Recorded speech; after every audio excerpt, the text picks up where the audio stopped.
I never ever thought I'd be talking about things like this, but since what happened in July, I really can't sit still and not say how I feel.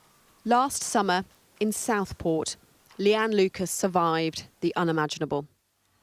A brutal knife attack on the Taylor Swift-themed dance class she was running claimed the lives of B.B. King, Elsie Dot Stankham and Alice De Silva Aguirre. 8 other girls and another adult were injured. Leanne herself had life-threatening injuries. My campaign is called Let's Be Blunt, and it's about creating social awareness of safer tipped knives that we can have in our kitchen. Now, Leanne is turning the trauma of that day into a campaign she hopes will make homes and communities safer. Especially since what happened to me last July, I hadn't really noticed the statistics on knife crime. I hadn't had it on my doorstep. And since that happened, I feel like I've just had my eyes opened to the dangers of how domestic tools can be weaponised and the fact that they're so readily available. So at the moment, the normal design, the everyday kitchen has the pointed tip on the end of their knives, where actually we don't really use them in our home cooking. So a safer option is to go for a curved or a blunt tip knives that reduces that risk of the kitchen knife being used ever as a weapon. Why is it the tip itself that is the issue that you're campaigning about? So when I spoke to the medical team around my injuries, the life-threatening injuries I have were the ones that were created with the tip of the knife, and they're the ones that put me in critical care, which led me to nearly dying. So that's where I've educated myself along the lines of it is majority of times is the tip that causes the homicides. It's obviously deeply personal for you, this campaign. I think what's really helpful for me is to have something to put that trauma and healing process into, and to not let evil win. So what happened before the incident was just pure joy. We were just having so much fun, and for that to be ruined and for everyone's life that was involved to be shattered is just not acceptable. So for me to be able to ask people to help, and as survivors of knife crime, for all of us to ask people to help, to do something so small to help to stop this happening in their town and to their family, to their neighbours, you know, I don't think it's a lot to ask. Because as part of your research for this campaign, were you surprised at how frequently it's domestic knives that are used in knife crime incidents? I was so surprised because on the news you normally hear of the zombie knives, machetes, things like that, they sound dangerous. And really, when you look at the figures, the highest figure, and it's extremely high, is the domestic kitchen knife, which we have all got in our kitchen, which we use daily. And since the attack in the summer, I haven't actually cooked with a pointed tip kitchen knife again. Was it a conscious sort of choice for safety for you to change knives, or was it a sense of physically you couldn't look at one because of what happened? I guess I hadn't really thought about it, but I knew deep down the message that would always come across from whatever I did moving forward was, I don't want this pain and this trauma that any of us have felt, I don't want that to happen to another family. In the aftermath of attacks like the one in Southport, the government changed legislation to make more types of knives illegal and to make it harder for under 18s to buy knives online. But in truth, these measures can only ever go so far when a sharp tip knife is in most kitchen drawers. A few miles away from Southport, this manufacturer in Liverpool has been making round tip knives for several years. In an industry, though, still dominated by sharp-tip kitchen utensils, here they have seen consumer demand for these slowly growing. Kitchen knives should be designed for use in the kitchen, not for misuse. And we're committed to helping to drive that message forward as a manufacturer as an industry and as a responsible member of our community. Can I ask just how you are? Is this campaign sort of, is it helping you through sort of the healing process? I know that will be a long and lifetime thing. So yeah, I say I'm doing okay. Like it's very broad. Like, but to know that I'm doing this for the girls, for myself, and for any future generations and any families, that this can hopefully reduce any risk to it ever coming onto their doorstep, and that helps me to heal. Because do you think, is there a world, do you think, in a few years perhaps, where you might see your name in a newspaper or in a TV article where it's not Leanne Lucas victim and it's Leanne Lucas campaigner, activist, change maker? I'd like to hope so. I mean, obviously it's a privilege to be a survivor,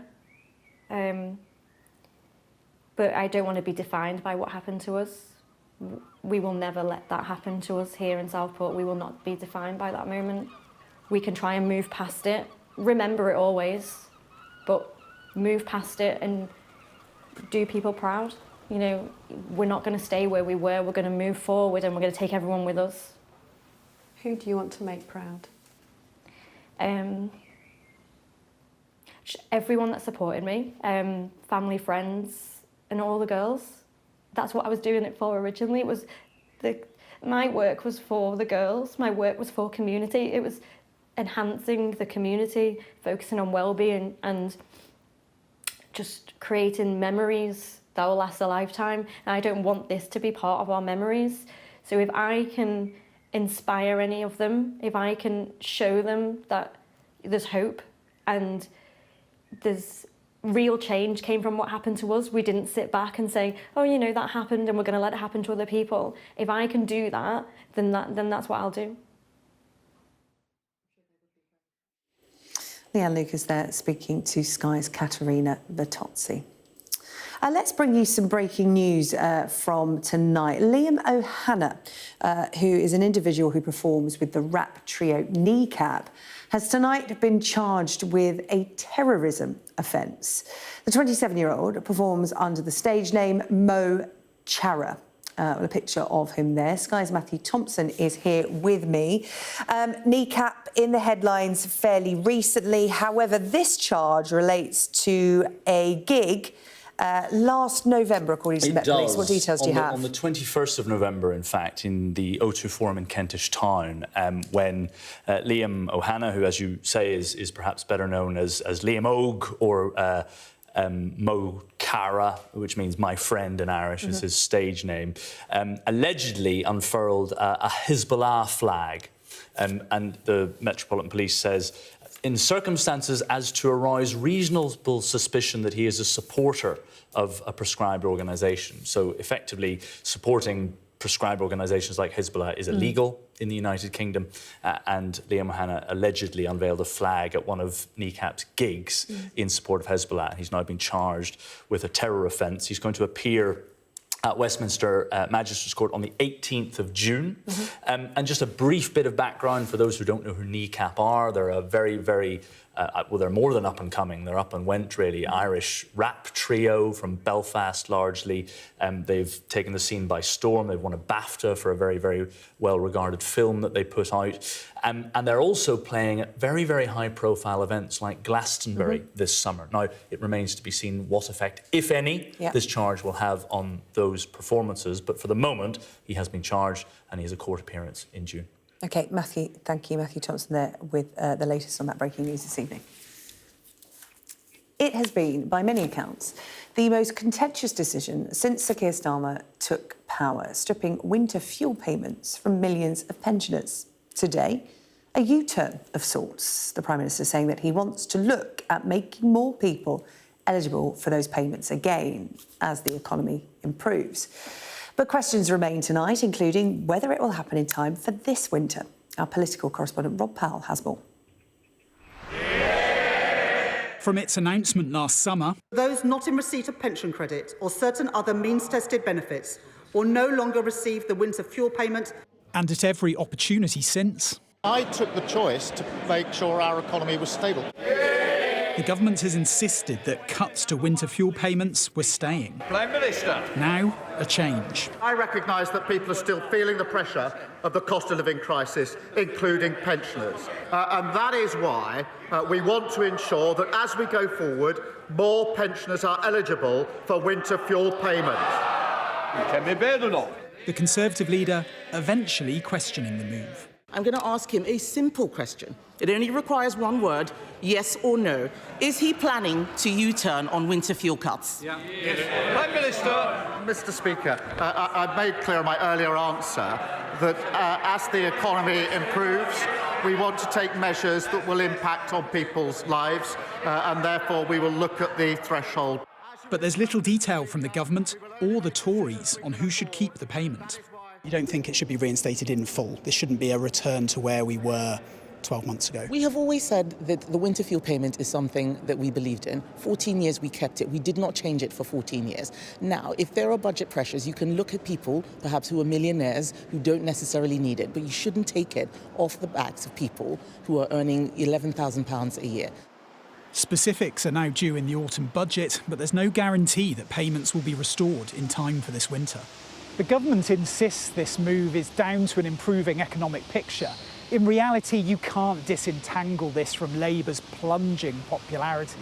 Campaigners say cuts to winter fuel payments are brought up repeatedly on the doorstep, so much so that concern had started to spread across the party and even to those usually sympathetic to the Downing Street agenda. In Croydon, views from voters echoed by many in the country. So much has been robbed out of pensioners' pay packets over the years by both governments. It's now time to remedy that situation. It's a good idea because a lot of people need it and don't claim what they're entitled to. It's a bit late, but he should do something about it. It's not so much him, it's the Chancellor. Speaking to Sky News, the Labour Prime Minister who brought in winter fuel payments backed the move while also voicing concern about other welfare changes. You've got to be fair to, obviously, people who are suffering because of any changes in the benefit system. So I don't want to see anybody pushed into poverty as a result of that. And you've got to be fair to pensioners. I think there is a case, for example, for people on the top rate of tax not receiving it, but that's something the government has got to decide. Cutting winter fuel, a decision just too difficult to keep. But with other backbench battles to fight, walking away from this policy may just up the pressure to ditch others too. Rob Powell, Sky News in Westminster. Now, criminals that include sex offenders could be released from prison early under measures proposed in a sentencing policy review. The government is trying to tackle overcrowding in prisons, warning that they could be full in England and Wales by this November. Sky correspondent Molly Malone has been following this story for us. And Molly, this is the sentencing review recommendations due to be published tomorrow. What can we expect from it? Well, firstly, I think what tomorrow will be is quite a big punctuation point in this story. It's a long-awaited review. It's been commissioned last year by the government because of overcrowding. And in some ways, I think it kind of provides political cover for the government because it's independent, it's separate from them. But they, frankly, know that they need things to change because we've got this overcrowding crisis. We're going to see a number of recommendations. They are only recommendations. It's then up to the government to implement them. One of the kind of headline proposals is that David Gauke, the former Justice Secretary, Conservative Justice Secretary, is going to suggest that those serving standard sentences, so that's most prisoners essentially, should only need to serve a third of their term in prison. They then get released if they behave, if they cooperate with rehabilitation programmes, if they don't, look like they're going to reoffend when they do get released. So if that all goes to plan, they then get released from prison. They then serve the second third of that under supervision by the probation services, potentially tighter supervision than would have been the case before. But then that final third, if all goes to plan, they don't get supervised by the probation service at all. So that's the sort of headline proposal. They're also looking at the recommendations, potentially saying that short sentences, so sentences of under 12 months, should only be there for exceptional circumstances. The idea among prison reformers is that actually for many people, particularly those short sentences, it's not really doing them any favours and perhaps only making them a sort of hardened criminal. But who is this all going to fall on? Well, it's the police and it's the probation service. I was going to say that. It moves the pressure elsewhere, doesn't it? So I presume we can expect some strong responses from those tomorrow. Yeah, I think we probably will. I think, look, everyone in the kind of sector generally recognises that something has to change, but who's the shift, where's the focus going to be? Well, it's going to be in the community. You often hear the probation service saying that they're stretched, they can't retain experienced staff.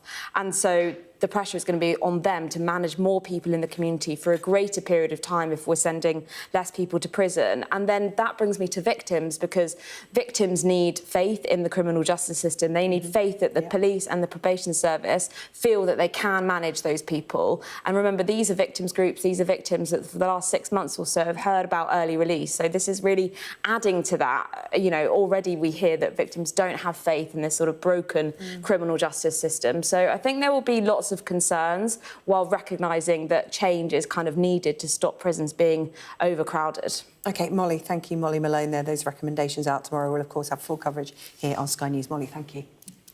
So to come here on the programme, Stella Creasy, one of the MPs behind a new push to decriminalise abortion in England and Wales, will be speaking to the Labour MP. And are we in the grip of a tentacle takeover of England's southwest coast? More details on the way.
We arrive.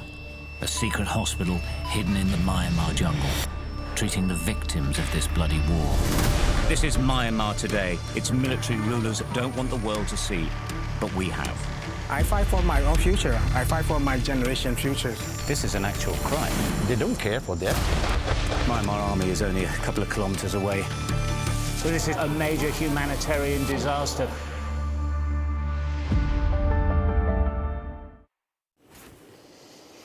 Health professionals, charities and MPs are renewing efforts to decriminalise abortion in England and Wales, saying no woman should face investigation under what they call an archaic law. Well, one of those MPs is Labour's Stella Creasy, and she joins us on the UK tonight. Stella, really good to see you this evening. Thank you for coming on to talk about this. I read your opinion piece in one of the broadsheets this week, in which you say getting these proposals for the decriminalisation of abortion could not only prevent further attacks on women's rights, but also finally put abortion access here on the health and human rights footing it deserves. Mm-hmm. Yes, so currently the only place in the United Kingdom where a woman actually has a legal right to an abortion that is directly protected by the Secretary of State is Northern Ireland. And that has some very practical consequences. So it means that my constituents in Walthamstow could be investigated and prosecuted. And we've seen this week some horrific guidance issued by the National Policing Council, encouraging women's phones to be searched, for example, and their fertility apps on their phones to be tracked. But more fundamentally, 250,000 women every year access an abortion. And we know that that access is constantly under attack, except it's not in Northern Ireland. So the Vice President of America has tried to threaten the safe access zones that we have that mean that a woman who's made the choice in privacy to have an abortion doesn't get harassed as she walks into an abortion clinic. By making abortion access a human right, as it is in Northern Ireland, here in England and Wales, we can not only stop the prosecutions and investigations of women under this 18th century criminal legislation, we can also protect access. And with what may be coming down the line, and many people who have seen what's happened in America, those activists, those arguments are being made here on our shores now. We believe making abortion a human right will protect access for the 250,000 women every year who make that right choice themselves. Yeah, you mentioned there what's going on in the United States, because so many women in the UK look at what's going on under the Trump administration, abortion rights rolled back significantly, and think that is terrible, but that couldn't possibly happen here in the UK. You think differently? I do, I'm sad to say, because not only do women in England and Wales not have a legal right to an abortion, they simply have a right not to be prosecuted if they meet certain conditions. And we've seen an increase in investigations and prosecutions under that 18th century law. There are continued efforts to restrict access. So those people who protest outside abortion clinics, I will always defend someone's right to religious freedom, but you don't have the right to protest outside an abortion clinic. We've seen attacks on telemedicine. Now, the vast majority of women in this country who have an abortion do so at less than 10 weeks, and they take pills. Telemedicine is pills. So when we see people talking about abortion, we have to go much further than simply trying to stop those investigations and prosecutions. And that's what the amendment, the cross-party amendment that we've tabled tonight in Parliament will do. It will give women a human right, as they do in Northern Ireland and indeed in France, to a safe and legal abortion.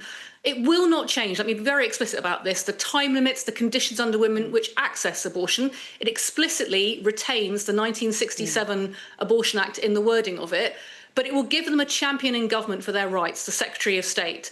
And I should also say, Sarah, crucially, it also retains in it a requirement that none of this can be overturned by secondary legislation. Now, Yes, I was going to ask you about that, because legislation can be changed, can't it? We've seen that in America with the Trump administration coming in and changing it within the first few weeks of government. You will have future-proof any new legislation, because we know laws can come with amendments as well, can be changed at a future date. How can you secure its longevity?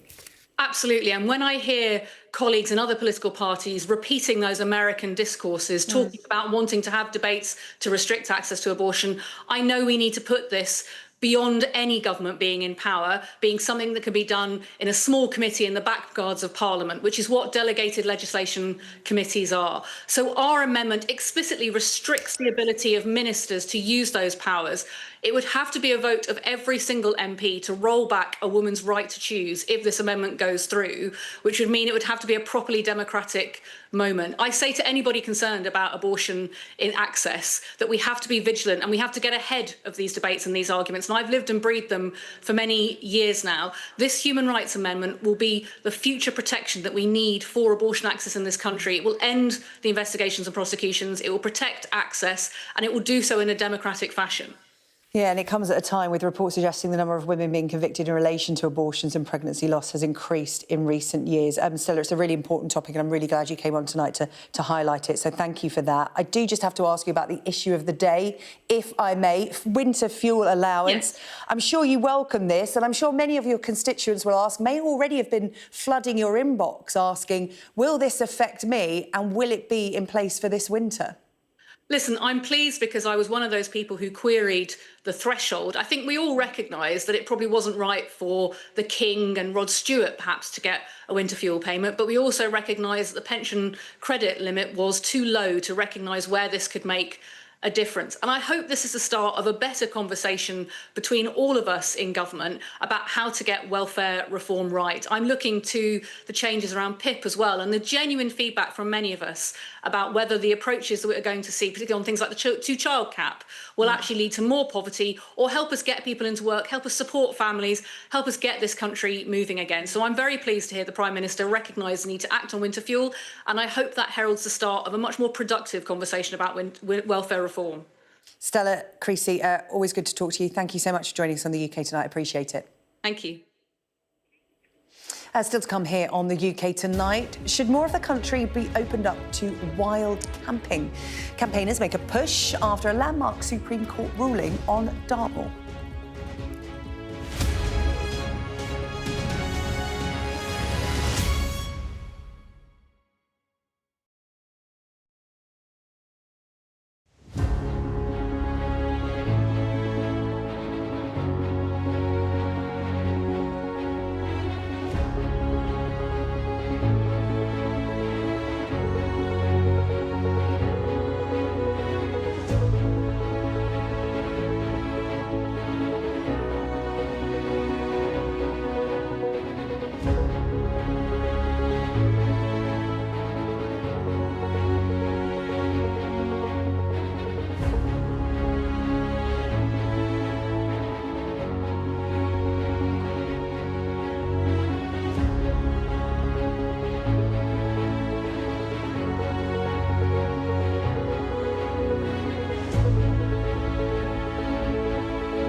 There are calls for greater freedom to wild camp across the UK. This is after the Supreme Court ruled everyone has the right to pitch tents on Dartmoor.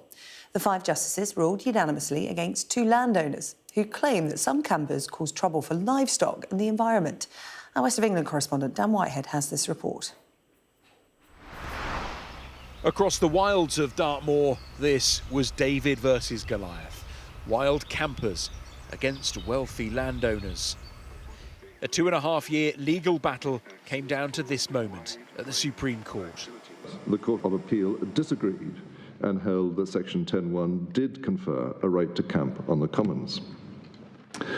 Mr. and Mrs. Darwell now appealed to the Supreme Court, which unanimously dismisses the appeal. Their battle was with Alexander and Diana Darwell, who own around 4,000 acres of moorland here. They believed walking and horse riding was fine, but stopping and camping was not. But the Supreme Court disagreed, siding with wild camping campaigners. I mean, it's a huge relief. Yes, it's 2.5 years of a lot of work, a lot of campaigning. It's special because it is the only place in England where there is a legal right to wild camp, to sleep out under the stars, enjoy the Milky Way if you get a clear night. And it's spectacular. It's also a place where so many young people have come to learn about wild camping. Concerns about litter, fires and threats to livestock from campers were raised, but authorities say that's never been tolerated. If you're coming to Dartmoor and you're going to tread lightly, leave no trace, enjoy this special place, you are most welcome. We want to encourage you to come. If you're coming to this place to trash it, to leave litter, to destroy nature and its heritage, I'm sorry, we really don't want you. This judgment protects people's rights. With those rights comes a responsibility. In a statement, the Darwalls said, "We are disappointed by the Supreme Court's judgment. Our aim from the outset was to protect and preserve Dartmoor, its flora and fauna. Hollowing out the role of landowners and farmers will not improve the vitality of the Dartmoor Commons." While this decision centres on Dartmoor, its implications spread far wider than its 368 square miles and brings into question other national parks and how the public use them. Access campaigners want the government to increase roaming rights elsewhere. Dartmoor is the only place, more or less, where there is a right to backpack camping, but now we'll be calling on the government to extend that right, because if you can do it on Dartmoor, why shouldn't you be able to do it on open country and national parks, national landscapes throughout England? However people access the moors, today's ruling is confirmation that this land is for the many, not the few. Dan Whitehead, Sky News on Dartmoor, Devon. Let's have a look at both sides of this. Caroline Voden is the Lib Dem MP for South Devon and a firm supporter of changing the law for more wild camping. Also joining us tonight, Patrick Galbraith, author of Uncommon Ground, Rethinking Our Relationship with the Countryside. He has a few concerns about today's ruling. Thank you both for joining us here on the UK Tonight. Caroline, I'll come to you first, because some people will say, look, there are so many areas across the UK that are equipped for campers and walkers and those who want to get outdoors. Why do these other places like Dartmoor need to be opened up to them? There's plenty of space that can be explored without wild camping. Well, one of the things to say about wild camping is that it's free, and we know that many people are able to enjoy the great outdoors on Dartmoor who can't afford to go and stay in a campsite that has facilities, because obviously there's a cost attached to that. And lots of the people who were campaigning for this appeal are involved in educating young people from Plymouth, from Torquay. One of them told me today that she takes groups of kids up onto the moor regularly, some of whom can't even afford the walking boots that are required, and they have to be provided by charity. So many of these young people will never have access to that kind of activity in their own family. And it's really important that this experience of being out in the wild is available to everybody. Yeah, but there is a cost attached to free camping, you could argue, in terms of, you talk about, facilities that are at campsites. There's none of that in the wild. And those against this argue that there would be damage to the environment and wildlife by people camping on there. I know Patrick may argue this point. He says we lack a culture that recognises the importance of the countryside. And let's face it, some people do not camp responsibly. I think there will always be a few people who are not responsible. There will be people who will go to a place like Dartmoor in a group, who will drop litter, who will take disposable barbecues, and we have to make sure that the bylaws that apply to Dartmoor can cope with that kind of infringement. But what we're talking about here is people who are go for a long walk, or they have their bikes and they carry their tent on their back. They leave no trace. They tread lightly, they leave no trace. That's the whole mantra of wild camping. It's about enjoying nature. And these are people who really value the natural environment. It's why they do it. Okay. So they're not going to be littering and causing damage. Patrick, they leave no trace. Is that true? I think lots of people leave no trace, but then, some people do. But what I tried to do in my book, Uncommon Ground, I've got a copy of it here because I've just been talking about it. Can you see it there? Basically, I was talking to conservationists, to farmers, to people who work on the land, and quite a lot of them are quite concerned about people on the land. I was talking to a guy called Simon, a local gamekeeper. He was saying to me he's got the last breeding pair of lapwings on his ground, and he says he finds people picnicking all the time in the middle of that. And some of them like to learn, and he said some of them want to fight. So we hear so much from the campaigners. We've heard quite a lot about Alexander Darwell, but what about the people who actually work there? What about the people that actually look after that landscape? And I mean, you had Lewis Winks on just there, who's a lovely guy. I've spent time with him, but not so long ago, he was calling to be able to walk around field margins. And you had ecologists just tearing their hair out because, field margins are a place for wildlife. We grow food for people in the middle of the field, and then wildlife gets that bit around the edge. But, he was saying, actually, we should be able to walk across that as well. And I think that just sort of set alarm bells ringing among people who really kind of understand nature and who care deeply around nature, about nature. Yeah. Caroline, that's a concern, Caroline Voden, a lack of education about exactly the kind of environment that they're venturing into. They can actually do damage unintentionally. And the thought is that this ruling may see other national parks opening up. Yeah, I think Patrick's conflating two different things here, because we're not talking here about walking across farmers' fields. We're talking about Dartmoor, which is an open wilderness where people have enjoyed walking and sleeping under the stars for generations, and it's really important that we're not the last generation that can do that. How can you educate people about valuing nature and the great outdoors if they don't have access to it? And it's really important that the right to access is very different to being given permission to access the land. Because if a landowner gives permission, the landowner can change, that permission can be withdrawn at any moment. This is about everybody having the right to access a space like Dartmoor. I hear this lack of access argument used a lot. Patrick, perhaps you can come in on that, because there is this 8% figure that has been used. The population only has access to 8% of wild nature in the UK. Perhaps you can expand on that, your thoughts on a lack of access. Yeah, so, what Right to Roam say is that the rest of the countryside is off limits other than that 8%. Now, that is just not true. They've got a book out at the moment. They've had to change parts of it because it was inaccurate. Fair play to them. They changed some of it. I believe some of it is still inaccurate. But actually misrepresenting how good access is, I think, is a mistake. I was just talking to a load of very keen ramblers in Taunton. There was an old lady there, a Scottish lady. She was saying that she doesn't support the Right to Roam anymore because she's educated herself about the extent of access. And I think, when we talk about the Right to Roam campaign, they have said it is important that we can walk across farmers' fields so we can blow the whistle when they're doing things that they shouldn't be doing. Now, I just don't believe, A, that we've actually got a sort of knowledge of agriculture as a public to do that. And B, I believe that's incredibly provocative. So, look, I'm pleased that people can wild camp on Dartmoor. I think it's a good thing. I hope they enjoy it. I know so many people get a lot from that. But I think we have to respect the people on the ground, the conservationists and the farmers, and not demonise them. And Right to Roam has done a fair bit of that. Yeah, do you know what? The phrase, the stars are for everyone, it's quite romantic. I didn't know you could camp on Dartmoor, and, I'm sure a lot of other people didn't. And it is the only national park where wild camping is permitted currently. But as I said, Caroline Voden, there is a feeling that this is a gateway to not just other national parks being open up, but other areas of land that are off limits. And again, it comes back to what Patrick was saying about farmers and livestock and wildlife.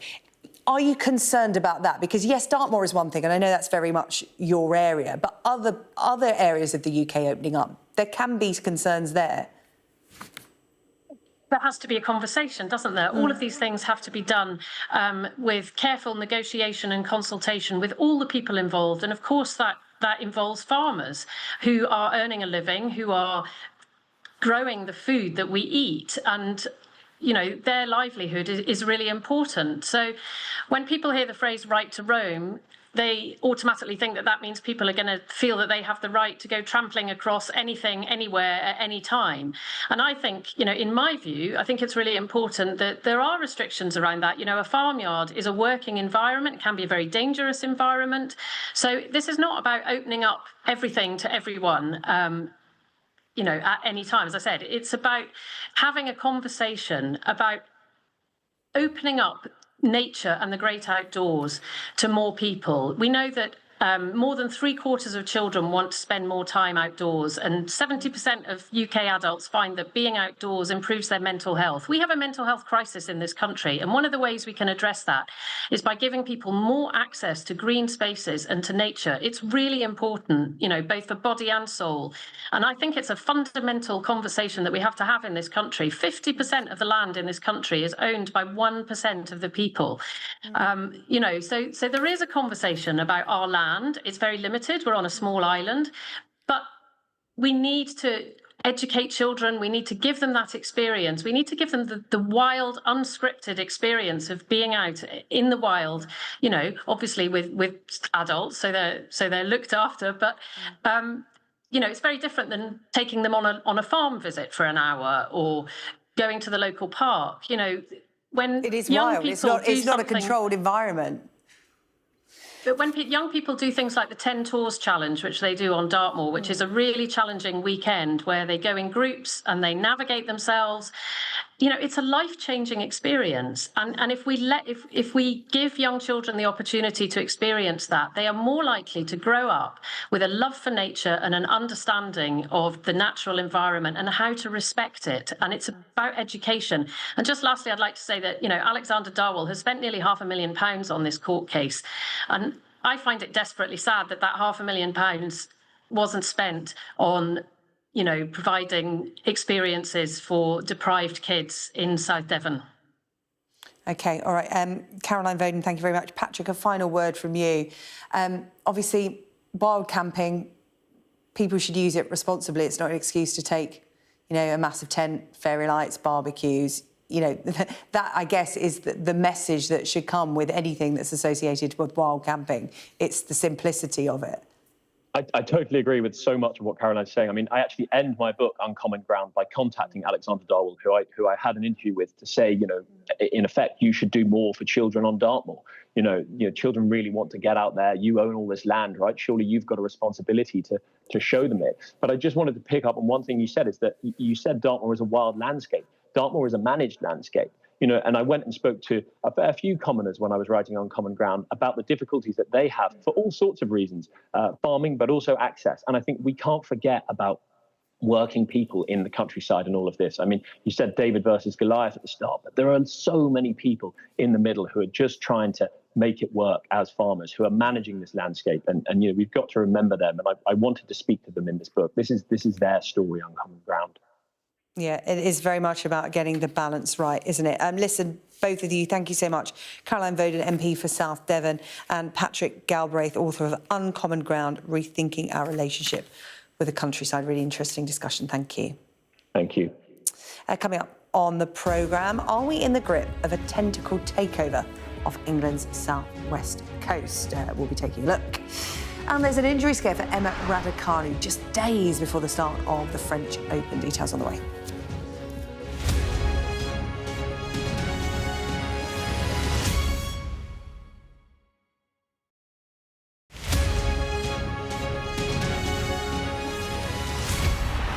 Clubs, 10 matches, one final day.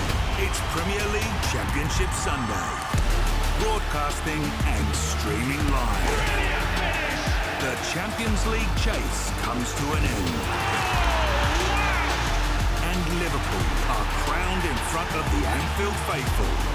Premier League Championship Sunday. All starting at 11 a.m. Brought to you by Expedia.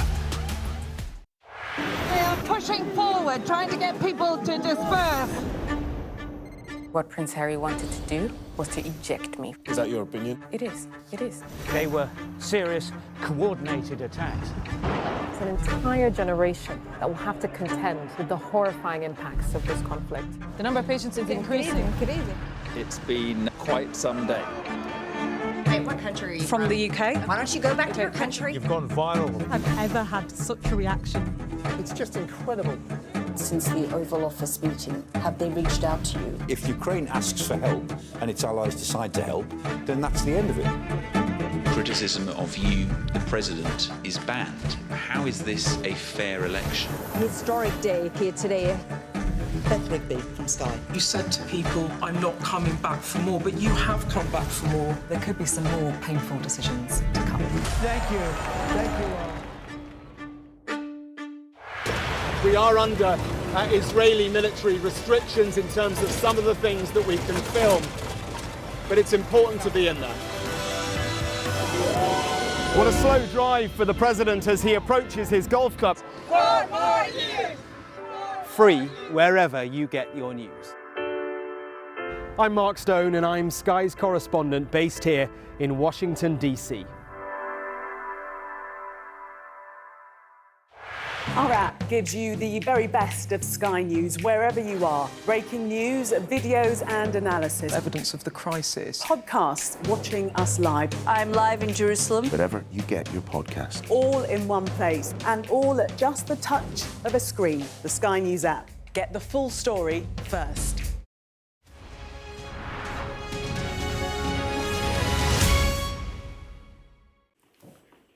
Hello, welcome back to the UK Tonight. David is here with the sport, and I wanted an update on a certain match in Bilbao. And you said to me, you're going to have to wait until the sports bulletin. I hear there's been, our audience has been patient. Why there's can't been a goal. you be, I cannot confirm whether it's Tottenham or Manchester United. David will do that in just a few moments' time. You're going to talk about Emma Raducanu as well. OK, so let's speed through this bit so we can get to the goal. All right. Let's talk about Ben Stokes, shall we? He and his England teammates need to be smarter, he says, when making comments to the media. OK, so this is to do with criticism aimed at England players because of how they've reacted to losses in public. So this is basically people talking about people talking. And now here we are as people talking about people talking about people talking. So just to give you an idea of the sort of timeline of this, England's cricket managing director, men's cricket, is Rob Key, and in March he said players need to stop talking rubbish. There was internal criticism there. Only last month, Mark Wood, a pace bowler, said players have said dumb things in the media. Then there was external comments like Kevin Peterson saying they haven't spent enough time training in the nets when they were out in India in the white ball series there. And Brendan McCullum, recently said, and today speaking to the media, players need to remain humble. So Ben Stokes, you sense, just wants to draw a line under this. They've got some big series ahead, which we'll talk about in a second. But this was him talking about this very issue ahead of tomorrow's first and only test against Zimbabwe. We know how much support that we get, and we value that incredibly. But now we have spoken about that and just said let's just be a little bit smarter about some of the comments that we, how we deliver it maybe. And I partly take a bit of blame of that as well. So as far as this next match is concerned, Sam Cook, who's a young Essex team, can make his debut. Josh Tongue can come back. But it's a big, big year for Test cricket for England because they've got 5 tests at home against India and then an away Ashes series, so 5 more tests in Australia. So they just don't want any distractions. They want to just get this done, get back to winning Test matches, which they should do against Zimbabwe, and then, yes, as I say, the challenge against India, which follows. So that's significant news. And yes, as SJ was telling us, significant news in the football in Bilbao. Come on, get on with it. Staying connected is vital for business. Sky Business sponsors this report. Patrick, let's go back to the start of your time here at Genoa. You took over in mid-season. It's the first time you've done that as a coach. Talk to us about the journey that you've had and the pride at the achievement of securing safety this season in Serie A. It was a big challenge. It was a big task. And of course, I take time to make a decision because knowing the difficulties to go to a club in a mid-season with huge challenges on the field because the result wasn't the best. Challenges with injuries because the group of players had a couple of injuries and important players, and of course huge challenges because of the stability of the club outside of the field. So when you put all together, it was a big one. But I strongly believed that I had the capacity and the quality to make this football club remaining in Serie A. Sky Sky Business sponsors this report. Now to the story you've all been waiting for, the case of the 8 armed intruders. It seems octopus numbers are on the rise along England's southwest coast, and they're said to be wrapping their tentacles around the Devon shellfish industry. In B-Sands, Devon tonight is crab fisherman Alan Steer. He is also Vice Chair of South Devon and Channel Shell Fishermen. Alan, really good to see you tonight. We have called it an invasion of octopus. What have you and your colleagues been seeing? Yes, good evening, Sarah. Well, it's what they call an octopus bloom. There's been a couple of them noted over many generations. Back in 1899 and 1950, there was blooms of octopus. But what we're seeing now is another massive explosion in the population. And what the problem is their favourite food is crab and lobster and scallops. We're having massive problems with them entering the pots and just devastating anything that we've got in the pots. There's just bits of lobster, bits of scallop shell, bits of crab left behind. Yeah, they've got expensive taste. Expensive in terms of, you know, lobster on the menu is expensive. Expensive for you and your sort of livelihood. Octopus bloom makes it sound so lovely, but it's anything but. What is this doing to your industry? At the minute, it's the short term. It's destroying like the livelihoods of the inshore fishermen, especially now. Most of the summer lobster fishermen are putting their gear out, and they're finding they go back after a few days, there's nothing but bits of lobster left in the pots. So for the short term, initially they can't get no start to the season. But what we're scared about is the long-term devastation that these octopus will have on the stocks for the future. Yeah, it's having an immediate impact, as you said, you know, longer term, could prove pretty devastating. What are your options? Well, currently a few of the fishermen are having, you know, a good cut return on the octopus themselves. We are selling them. We do quite well down here at Brixham Market, but I know that the Channel Islands have had a massive problem with them, and they are really struggling to sell. So they're getting the devastation, but none of the profit from it. And yeah, I think the real problem is what we're going to do moving forwards. In the past, this octopus bloom has lasted 3 or 4 years. But what we'd like from the government is some information to know if this is just another bloom or if this is actually something to do with climate change. Are we going to see these octopus moving forward for a longer period? Is this something we can plan a business around? So that's one of the things we would like. Yeah, so you're calling for a bit of an investigation because, you know, when we talk about these kind of issues on Sky News, the seas are changing for, you know, reasons of pollution, climate change. And if that's a real possibility, you need a bit of help, right? That's right. I'm sure the government's already done statistics on the temperature and climate and things like that. And they should have some idea of whether this is something that's just a, you know, short term or whether we can plan long term to run a business around it. In the past, when they've seen these problems with the octopus, it's wiped out the shellfishing for 3 or 4 years afterwards. So it could be a big problem for us moving forwards. Yeah, and how many shell fishermen are we talking about here? You know, how big is the industry down there on the coast? Certainly this has crossed the channel, the French coast. It's wiped out their fishery since 2001. The Channel Islands saw a big influx last year and this year. And since about February, we've seen a massive problem from like southern Cornwall right up to the Devon coast. So all up through the English Channel, really. Oh, well, look, you know, on the one hand, plenty of octopus for you to sell, but that's not really what you're in the business of, and I'm sure you don't want to change your business model. It has been the way it is for decades. But listen, you know, we'll keep an eye on this story. Thank you for coming on to highlight it and highlight the fact that you need a bit of help from the government because times are changing and so many businesses need help to adapt, yours being one of them. Really good to talk to you. Alan Steer there, crab fisherman and Vice Chair of South Devon and Channel Shell Fishermen. Appreciate your time. Thank you very much, Sarah. Right, let's take a look at the weather, shall we? The ideal atmosphere, whatever the altitude. The weather, sponsored by Qatar Airways. Well, it's looking mostly dry tomorrow. It's going to be cooler and more unsettled into the weekend, though. It's going to be fine this evening. Any showers in the far south fading away. It will stay dry and clear for many tonight. Central Britain seeing clouds spreading south. That's going to bring some patchy rain to the northeast of England for a time and to central and southeast England later. Northeastern coast can expect some showers. Generally light winds mean it's going to turn chilly there, where skies are clear with some fog possible. Early rain in the southeast, that's going to clear tomorrow morning, leaving most places fine, but North Sea coast can expect a few showers. Southeast and central England looking quite cloudy. It's going to be cooler overall. Breathtaking views with clear skies ahead.